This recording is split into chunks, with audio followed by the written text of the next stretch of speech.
आप देख रहे हैं LN न्यूज। नमस्कार, मी सुनील चव्हाण, जिल्हाधिकारी आणि जिल्हा दंडाधिकारी औरंगाबाद शहरामध्ये बऱ्याच ठिकाणी रेमडेसिवीरची उपलब्धता हा एक जिव्हाळ्याचा विषय झालेला आहे। बऱ्याच ठिकाणी नागरिक हॉस्पिटलच्या संदर्भात रेमडेसिवीर उपलब्ध नाही अशा स्वरूपाचे दूरध्वनी कॉल जॉईंट कमिशनर अन्न फूड अँड ड्रग तसेच माझ्याकडे काही प्रसंगी महानगरपालिकेकडे येत आहेत। याच्यामध्ये मला आपल्याला असं सांगायचं आहे की आपल्याकडे जे खाजगी हॉस्पिटल आहेत, खाजगी हॉस्पिटलमध्ये आज जवळजवळ 865 एवढे रेमडेसिवीरचे इंजेक्शन आहेत आणि त्यांचं जे कन्झम्पशन आहे ते 1400च आहे। म्हणजे उपलब्ध इंजेक्शन आणि कन्झम्पशन याचा आता गुणोत्तर बिघडत चाललेलं आहे, कारण त्यांना जे लागते इंजेक्शन ते खूप जास्त लागतात। तसं जर गव्हर्नमेंटकडे बघितलं तर जसं माझ्याकडे महानगरपालिकेचं मेल्ट्रॉन हॉस्पिटल आहे, घाटी हॉस्पिटल आहे, GMCH, त्याच्यानंतर सिव्हिल हॉस्पिटल, या सगळ्यांची दररोजची गरज साधारणतः 750 ते 800ची आणि आमच्याकडे मात्र उपलब्ध इंजेक्शनची संख्या त्या प्रमाणात आहे। परंतु आपल्याला जे इंजेक्शन्स उपलब्ध आहेत हे इंजेक्शन आपल्याला ज्युडिशियसली वापरावं लागतील। म्हणून माझी सगळ्या प्रायव्हेट हॉस्पिटलच्या डॉक्टरांना विनंती आहे की रेमडेसिवीरच्या बाबतीत कोविडच्या प्रोटोकॉलमध्ये जो प्रोटोकॉल घालून दिलेला आहे की when to administer the remdesivir injection, याच्या संदर्भात डिटेल गाईडलाईन आपल्याला दिलेल्या आहेत, त्याचं पालन करून आपण पेशंटचा ट्रीटमेंटचा प्रोटोकॉल करावा। मला बऱ्याच प्रसंगी आमच्या असं लक्षात यायला लागलं की प्रत्येक हॉस्पिटलमध्ये रेमडेसिवीरचं इंजेक्शन हा एक म्हणजे आग्रहाने दिलं जातं, असं व्हायला नको आहे।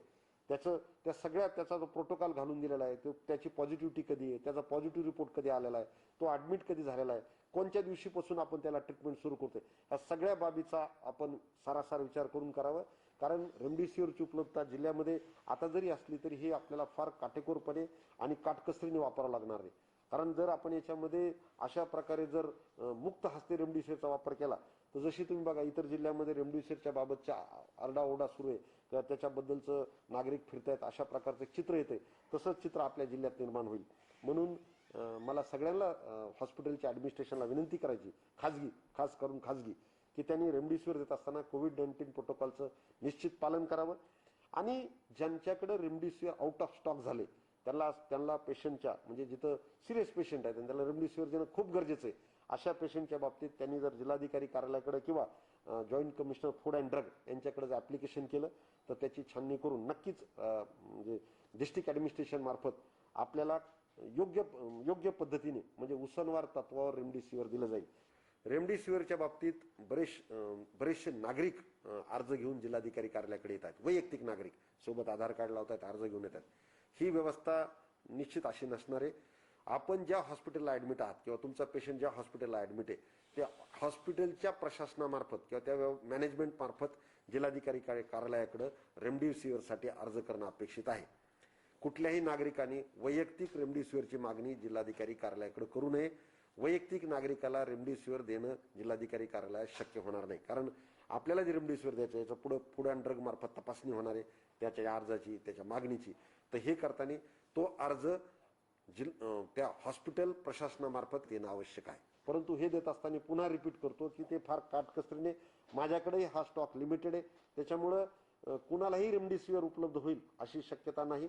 म्हणून आपण आपल्याकडच्या पेशंटचं वर्गवारी करावी, ज्याला रेमडेसिवीरची अत्यंतिक आवश्यकता आहे अशी मागणी जर माझ्याकडे केली नक्कीच हे उसनवार पद्धतीने उपलब्ध केलं जाईल। आणि रेमडेसिवीर देणे ह्या प्रकारासाठी मी जिल्हाधिकारी कार्यालयामध्ये म्हणजे ॲप्लिकेशन घेण्यासाठी 24/7 एक मदत कक्ष निर्माण केलेला आहे आणि हे सगळे आलेले ॲप्लिकेशन याची छाननी joint commissioner food and drug Shri Kale आणि त्यांच्या टीम मार्फत केली जाईल आणि ह्या सगळ्यांना गव्हर्नमेंट मेडिकल कॉलेजच्या स्टोअरमधून, मेडिसिन स्टोअरमधून तिथून तुम्हाला रेमडेसिवीरची उपलब्धता केली जाईल। त्याच्यामुळं ज्यांनी ॲप्लिकेशन केले त्याची पडताळणी करून जितकं आवश्यक आहे त्या प्रमाणात रेमडेसिवीर दिलं जाईल, ही एक विनंती आपल्याला या माध्यमातून करायची। आणि पुन्हा एकदा सगळ्यांनी डिस्ट्रिक्ट ॲडमिनिस्ट्रेशनला जे सहकार्य दिले तसंच सहकार्य द्या, कारण आपल्याला अजूनही 1 मे पर्यंत याच पद्धतीने याच स्वयंशिस्तीने काम करायचं आहे। आता मोठ्या प्रमाणात आम्ही पोलीस बंदोबस्त शहरात लावलेला आहे। मी सांगितल्याप्रमाणे आमच्या टीम्स रस्त्यावर असणार आहेत, ह्या टीम्सला सहकार्य करा। तुम्ही जर सहकार्य केलं तर तुम्हीच जर म्हणले की आमचे पोलीस अशी जर नागरिकांनी भूमिका घेतली तर नक्कीच माझ्या पोलीस यंत्रणेवरचा ताण कमी होईल आणि आपलं शहर सुरक्षित राहण्यामध्ये मदत होईल। धन्यवाद।